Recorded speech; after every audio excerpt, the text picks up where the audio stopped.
I had never really set out to write a book on learning, education, studies. However, through my years of counseling and motivating students, I was appalled at the huge gap that existed in the way the teachers and education system thought the students actually studied and the actual capacity of the students to study. It's even worse. Even the students didn't know why they couldn't study, and they were happy to blame the teachers, the educational institution, the syllabus, and even the state. However, through my thousands of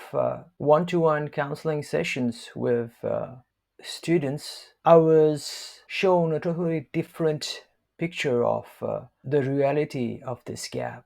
This gap is not purely educational, but it is mainly because of the lack of understanding of the learning process. You might wonder, how could that be possible with so many experts in education floating around? I do not know, but the things are the way they are, and they have become so obvious after the coronavirus lockdowns, especially.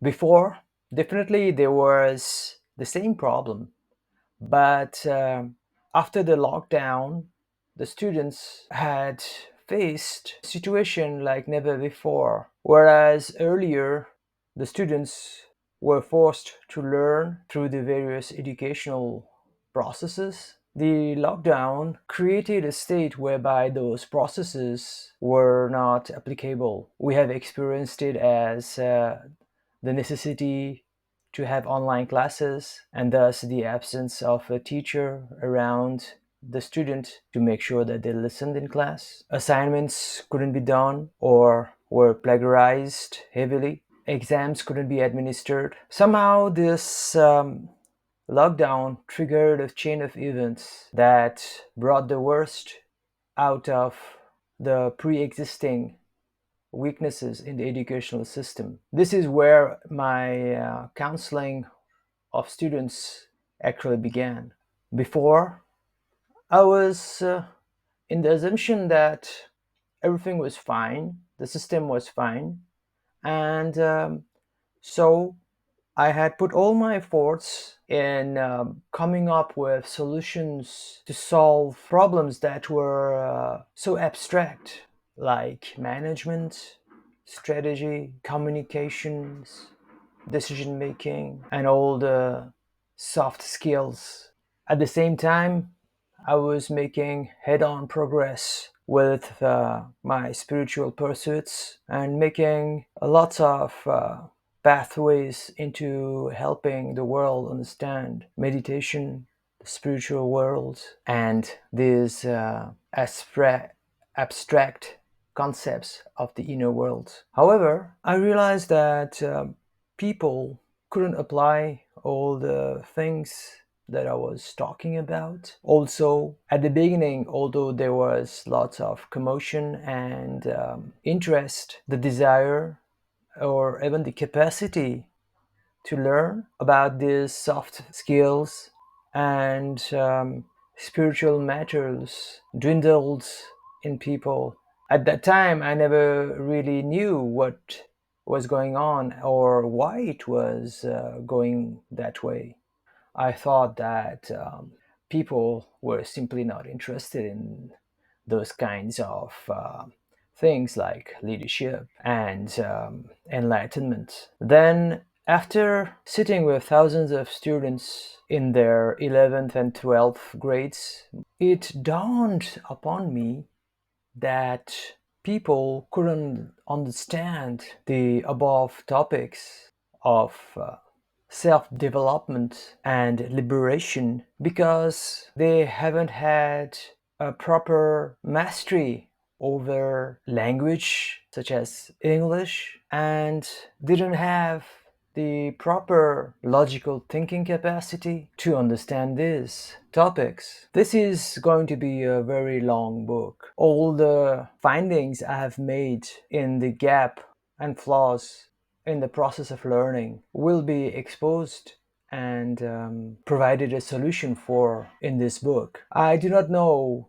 if I did a proper job in helping you want to read my book in this introduction, but I didn't know any better way to start my endeavor to teach the world how to actually learn. I might have come out as arrogant, and I hope that it has not deterred you from watching my next videos, which will amount to around 105 of them. The book itself is going to be around 7 to 800 pages. Rest assured, I am no narcissist, and I have no desire for belittling the education system that we have today. Instead, this book will provide you with the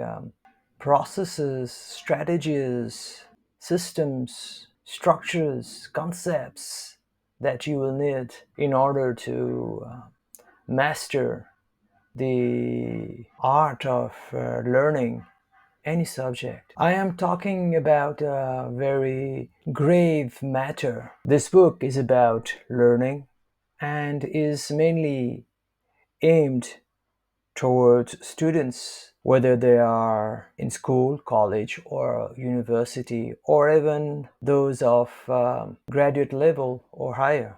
If you are reading this book, then I'm sure that either you are a student now or you have been a student sometime in the past. To tackle the problem of weaknesses in learning, we have to categorize the student. Here, as you can see in the diagram, I am using two variables. The first one is the amount of studies a student does, and the second one is the results he or she gets. Using the 2 by 2 matrix, you can see that there are four types of students. The first one is a student who studies a lot and passes or gets high marks. We wish that we were that student, but unfortunately, we all know that it's not how our own student life turned out to be. On the opposite diagonally is the student who does not study and as a result fails or gets low mark. We like to call such a person a loser, and this student is the least favorite of teachers. Then on the right is the student who studies a lot but fails and gets low mark. We do not want to admit it, but most of us are either in this category or we have struggled a lot being in this category and moving in the above quadrant. Then the last quadrant at the diagrammatic opposite is the student who studies not at all as per his or her bragging, but somehow passes and gets high marks. So the student is the genius, or at least he likes to appear that way to his friends. Motivation is a requirement for somebody who doesn't study. Many times such a person doesn't know the value of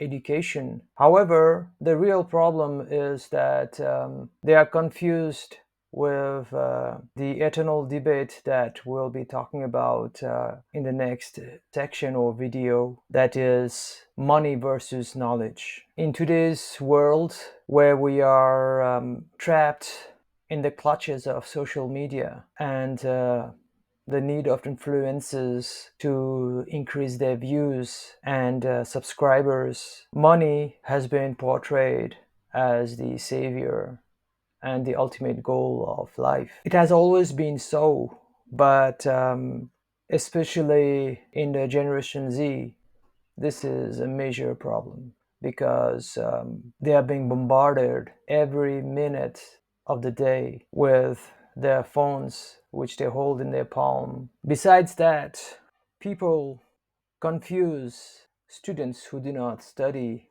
as being simply lazy. In my own research, I have found that it's not true.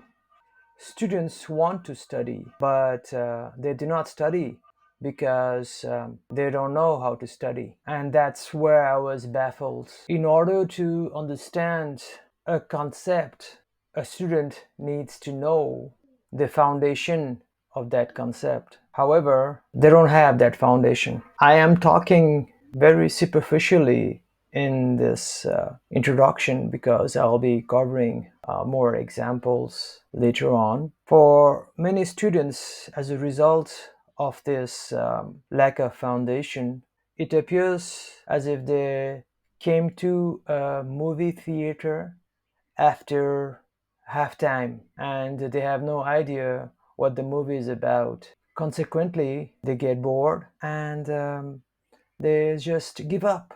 After they quit the desire to study, the students are lured into the world of their mobile phones and then they spiral down into the black hole of ignorance. Consequently, they even lose more foundational knowledge required to understand the next concepts that they'll be taught in school or college. This gives them further more reasons not even to try because they know that they have lost the battle a long time ago. In my counseling sessions, I am faced with these students more and more often.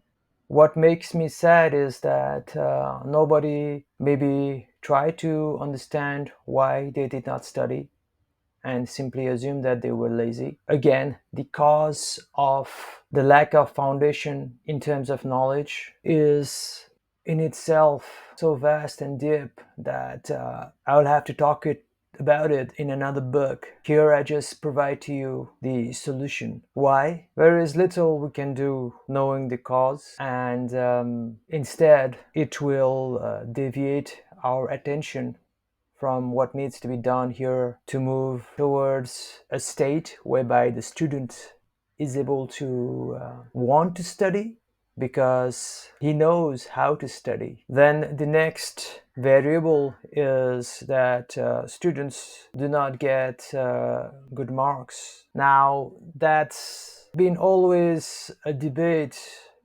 on whether exams are a good way to measure learning. Again, I am not in favor or against exams in this book. I believe that the problem is not about exams yet. In the absence of a better solution to measure education, exams will exist. So I will take exams as a given. The main reason why we get less marks in our exams is again not because we are lazy or that we did not work hard enough or we did not practice enough.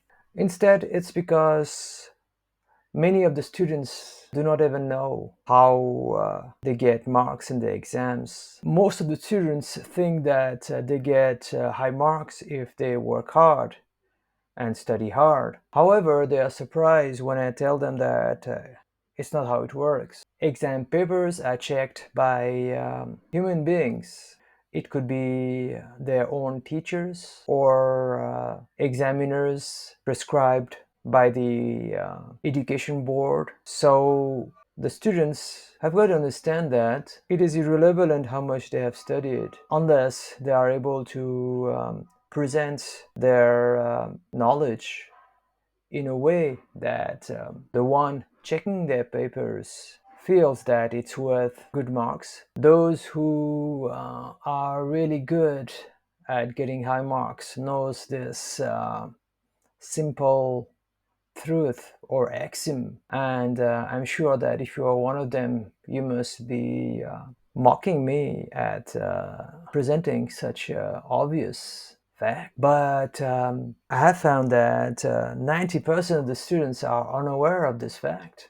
Of course, in order to be able to present your knowledge in the best possible way to impress the examiner, you have to know your stuff. Again, it brings me to the core idea of this book, that students can't get high marks in the exams because they do not know the proper way to study.